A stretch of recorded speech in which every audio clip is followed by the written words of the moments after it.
Hello and welcome to a tutorial video by Virtual Flight Diaries, and we are here with the Just Flight Fokker F28 version 2, the newly updated one that has the beautiful UNS-1 navigation system.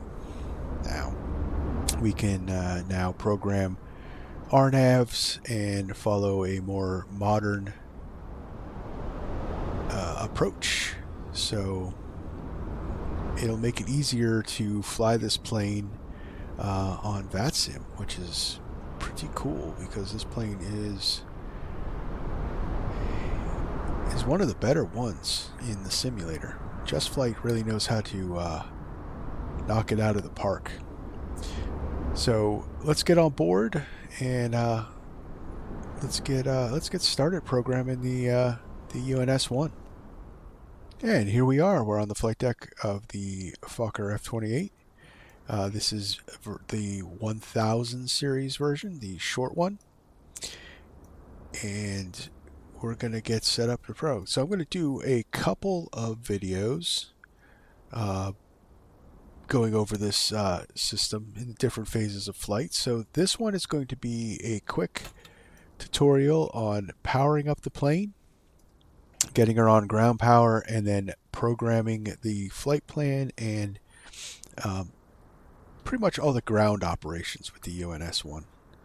So let's get started. So with all Just Flight aircraft, you're all going to be familiar with the EFB. We're going to go to the operational flight plan page, and we're going to hit continue and load this up. Next step will be to aircraft and import the data into our EFB. So now we're at this page. We're going to hit the ground power, get that hooked up.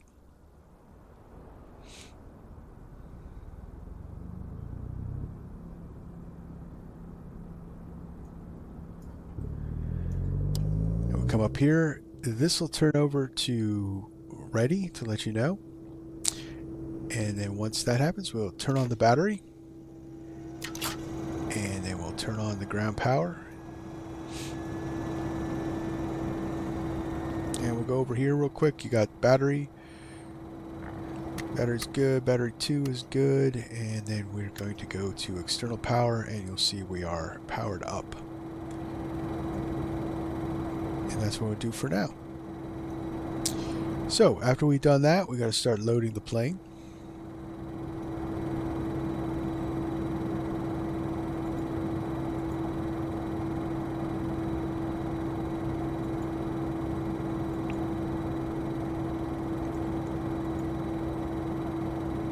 And we'll start boarding.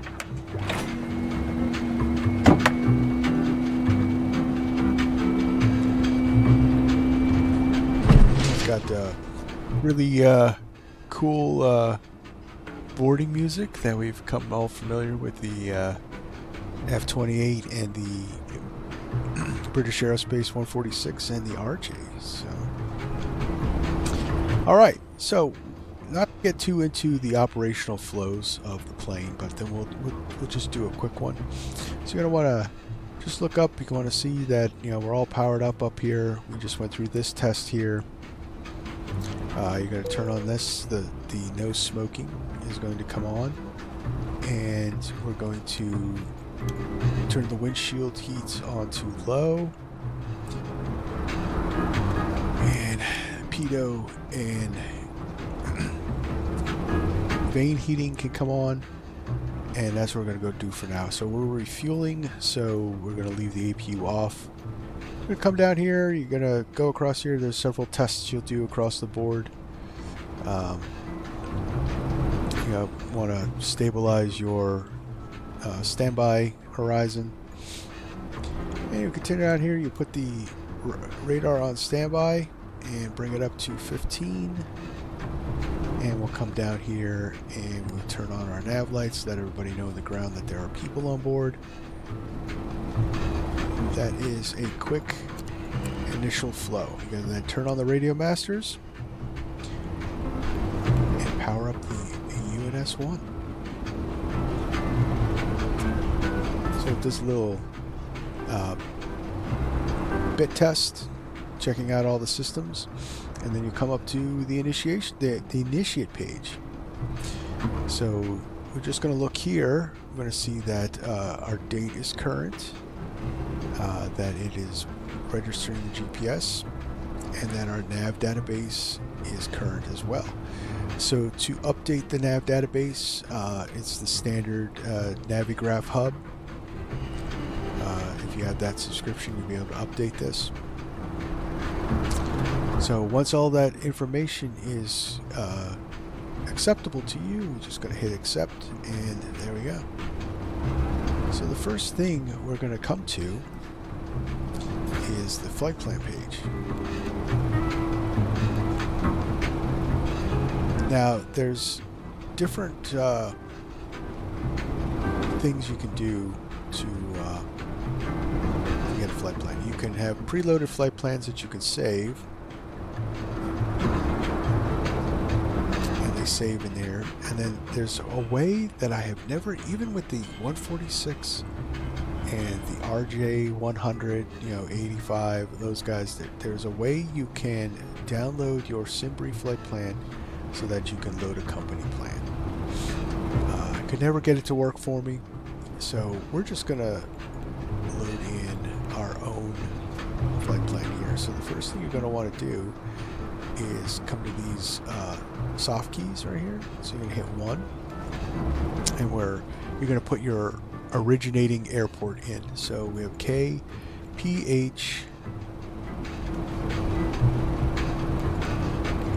is we're at Philadelphia. You're going to hit enter, and you can hit enter again, or you can hit the soft key to accept. So we're going to hit enter again, and PHL is in. So next, there's a lot of different steps here. So the next one we're going to do is we're going to get our departure into the system. So we're going to come over here to menu, press menu, and we're going to go to depart. And we're going to be departing 27 left. So you come over here, you would look at this list, and you see 27 left is number 6 on this selection list. So we're going to put 6 into here, just like that.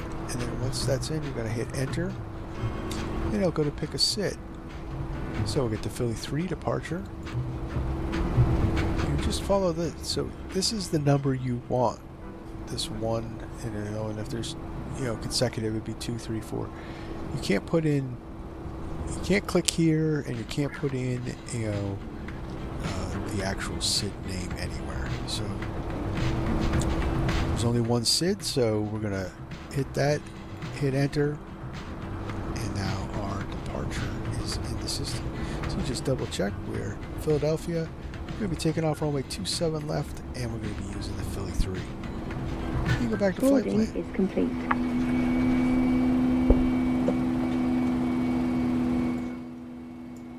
Cabin crew, arm doors and takeoff.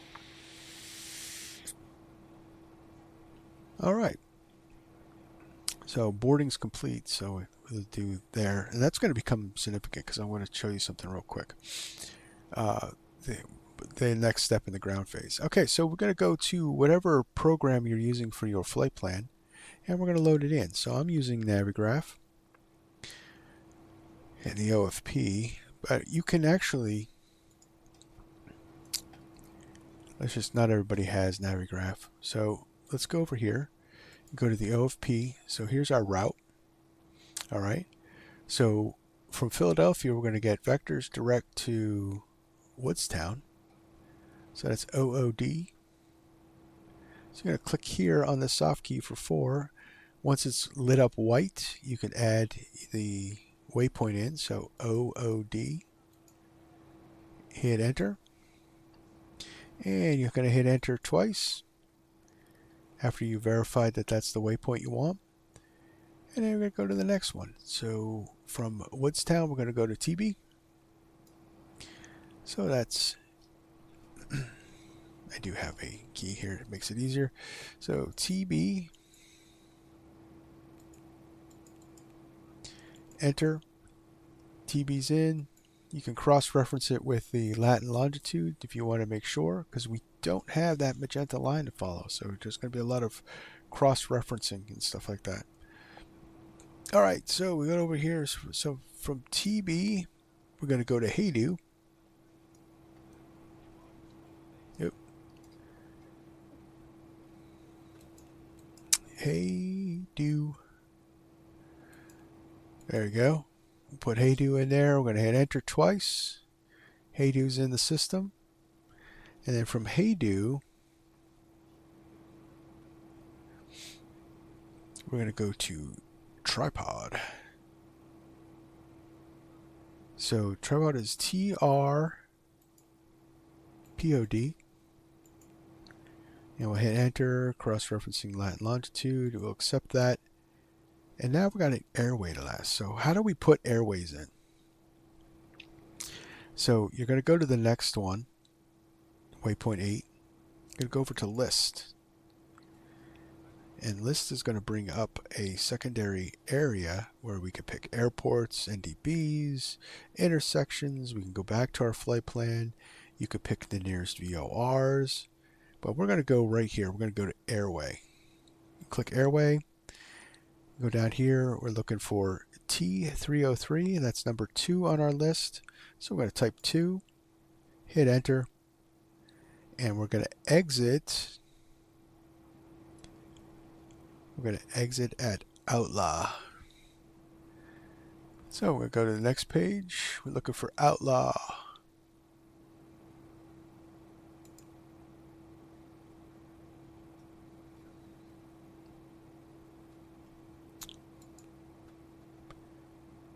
There we go, Outlaw. Outlaw's number 9, so we're going to put number 9 in.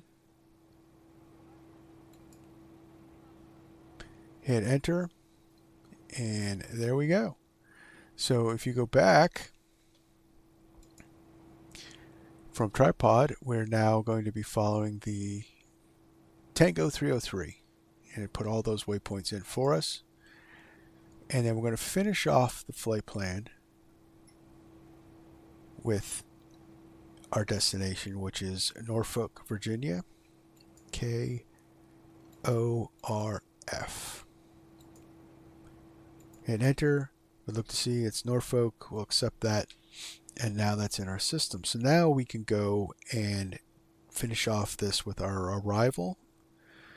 So for that, we're going to go to menu, go over to arrive, and we're going to pick the runway we're going to be landing at. So if you look at Navigraph, and however else you want to do it, either ATC or, you know, based on the METAR or whatever, but you're going to pick the runway that you're going to be landing at. And we're going to be landing runway 23. So we'll enter that. As you can see, 23 is the third one down, so we'll hit enter there. And we'll pick a star. We're going to do the drone 2. Oh, so drone 2 is 1. Hit enter. And we're going to pick a transition. So there we go. We got ISO. That's going to be 1 as well. We hit 1 and hit enter. That puts our star in there. And then we're going to pick our approach. We're going to do the ILS 23. So that's 1 on the list. Put it in there, hit enter, and the transition for that will be CCV. So that's also 1 on the list. All right. So we're going to get vectored into this area as well.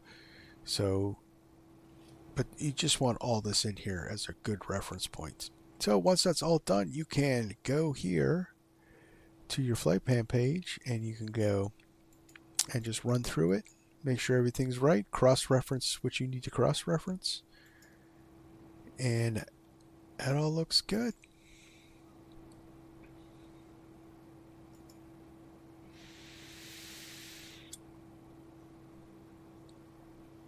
So what's next? So after flight plan, to continue on our ground setup here, we're going to go over to fuel. Click that. We'll fire that up.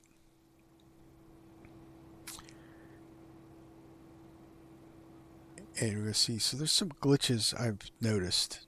So we have 39 passengers, but this is supposed to put in the weight. So 39, let's redo it. And you can see now it put in the weight. So then you're going to go over here to cargo and you're going to look at your flight plan, your OFP. Your OFP over here, which is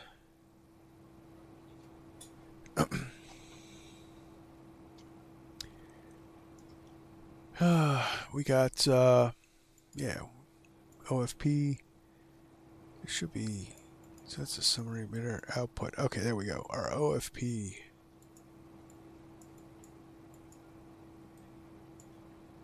So we come down here to the fuel page, or the payload page. So we just double check. We're going to have 39 passengers on board. We got 2,000 pounds of cargo. So we're going to go back over here and put 2,000 in. And hit enter. And we can just then cross-reference our fuel.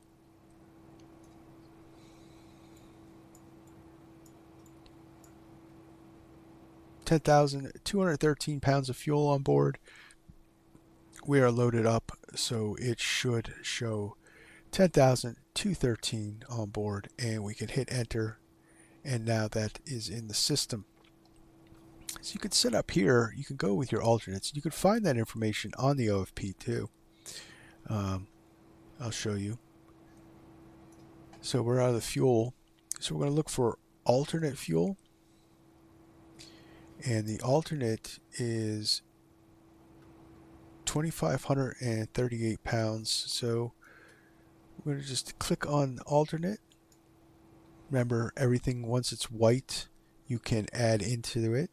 So 2,538 pounds. Hit enter. Our hold is going to be our final reserve. Well, actually, it's going to be our continuous. So come over here. We look at our 15-minute hold value, and that's going to be 1,062. So we just swing back over here. 1,062. There we go. And then what extra is if you are tankering any fuel and you want to make sure that you have this extra fuel when you land, or maybe there's some contingency that you want to figure out, a high traffic volume, or a tough weather situation coming up, you would put that extra amount in.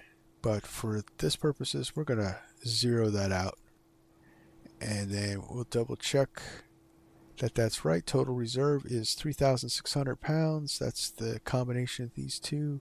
You hit enter and the fuel page is done. So when you load this up with GSX, it's going to, this side, the passengers and cargo, etc., are going to load up in real time. So you're not going to have to plug anything in to passengers or cargo. Because I did an instant load, it kind of glitched it out. But if you do the GPS mode, it fills it in rather good. So then you're just going to need to put in the fuel thing. There's one thing to keep in mind with the fuel page. Anything you do here does not affect here, does not affect the aircraft. This is just for calculation purposes.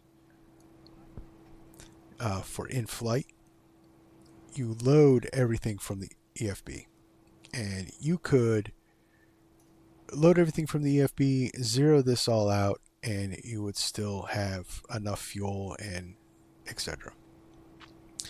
But when you in the air and you want to calculate your fuel usage, it'll be all wrong. So setting this up correct will then show you your proper fuel flows and etc.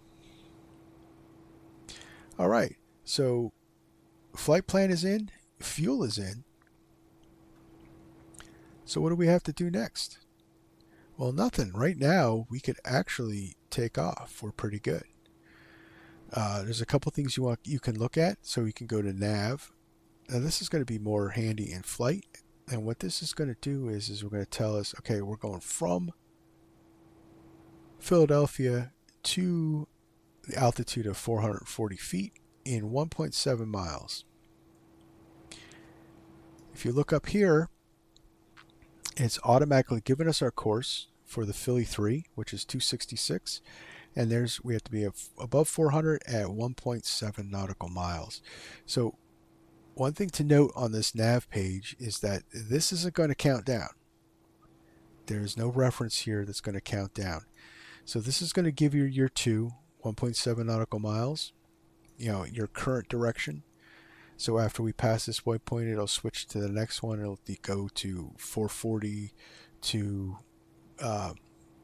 vectors. And by that point, we're going to get a direct 2.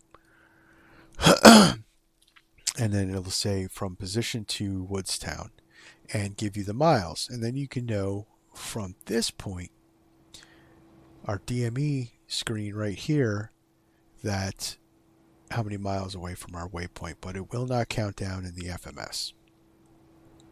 Okay. This is that. So just another quick reference I want to do. We're going to go over this stuff in a later video. This is your direct. This will you just like any of the other menu systems. You find your direct to, you put in the list number and hit enter twice. Okay, but we're gonna go over that in later videos. I'm gonna break this down. Keep these short. Keep these simple. So we have right here the ground operations. The flight plan is in. We've checked it. The fuel is in. We've checked it. And we are now ready to go. So you're ready for your flight. And that's how you put in a flight plan into the UNS system. There's a lot more to it. In subsequent videos, we're going to go over the navigation. We're going to go over entering a hold into the system, because that's important, especially if you're going to be flying this this Fokker on VATSIM. You're going to want to know how to put a hold in. And then we're going to also talk about the VNAV advisory in subsequent videos. For now, that's this video. Hopefully it's helpful. If you haven't already, hit the like button and subscribe to the channel so you can get more tutorial videos coming up on the UNS-1 system. Yeah, thanks for watching, and on to the next one, guys. See ya.